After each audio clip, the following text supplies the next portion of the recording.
Hey guys, Azul here, and today I'm going to talk about the anime adaptation of the video game series Dragons Dogma. I'll go over the anime, give my opinion on what I thought about it, and the things that stood out for me. Before we begin, a quick disclaimer. I haven't played any of the games of the series or am I familiar with the lore of the games. I'm just giving my perspective of a regular person who saw the anime. Now let's begin.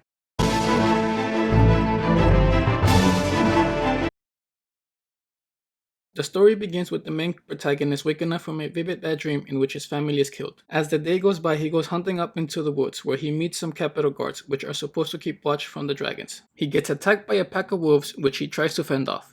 He starts running to the edge of the cliff where he notices the wolves backing away and the sky turning dark. Suddenly, a dragon appears and heads to his village. He runs back to the village only to find it destroyed by the dragon. Luckily, his wife and unborn child are safe. But not for long, as the dragon finds them and kills his wife along with his unborn child. The main character rushes to stop him, but gets blown away by the dragon's strength. The dragon later steals his heart, turning him into an arisen, and tells him if he wants revenge, to go find him and kill him. He later awakens to find his protector telling him of the events that happen after. She explains to him that it is her duty to follow him and to do his bidding. Thus, their journey begins. The show revolves around two main characters, Ethan and Arisen, a person whose heart has been taken away by a dragon, and Hannah, a pawn, protector of the Arisen. The dragon, the main villain of the show, and a former Arisen, Olivia, Ethan's wife, and two royal guards, Simon and Balthazar, round up the main cast of secondary characters that help move the plot. The fan service in the show is, well, you should watch and see. All I can say is that if you like a certain body part that revolves around the upper part of the human body, you'll definitely enjoy it. There are 7 episodes in total, 6 of them being about 25 minutes long, and the last episode being 32 minutes. They're all named by the 7 deadly sins: wrath, gluttony, envy, sloth, greed, lust, and pride.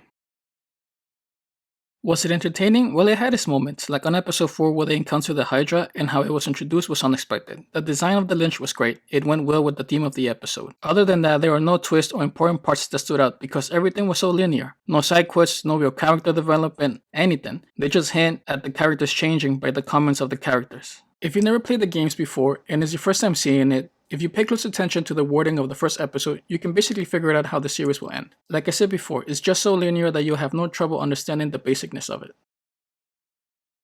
The music was okayish. I liked the opening theme though, it went well with the intro. Other than that, basic. The animation could have been better for sure. If they had done it in regular 2D animation instead of 3D animation, then they could have been more thorough and the final design could have come out much better. They used 2D animation on the flashbacks and it looked way better than 3D. The ending was basic, nothing fancy. It didn't answer any questions at all. In fact, it only left us with even more questions. Like why can an Arisen be the only one to kill a dragon? And why, after they kill the dragon, do they themselves turn into one? Why do the pawns become the Arisen's protectors? So many questions, no answers. Maybe they were expecting another season or they thought all that fan service will make up for it? I don't know, but it was disappointing. Should you watch it? Yes, if you got nothing else to watch. I gave it a 3 out of 10, and that's because I like the opening theme and the opening itself was good. If you pay close attention, it showed the enemies Ethan had to face throughout his journey, as well as the title of the episodes. What occurred in each episode was connected to the specific sin they were named after. Some were a stretch, but others were spot on. In the final episode where Ethan fights the dragon talks about his nature of being a dragon, and that he doesn't want to do it but he has to. That it's his duty to destroy and kill. I kinda connect to that, because sometimes we do things we don't want to do, but we have to do them. It all could have been better. They could have made it a bit longer, they could have added more to the story, and take more things from the game.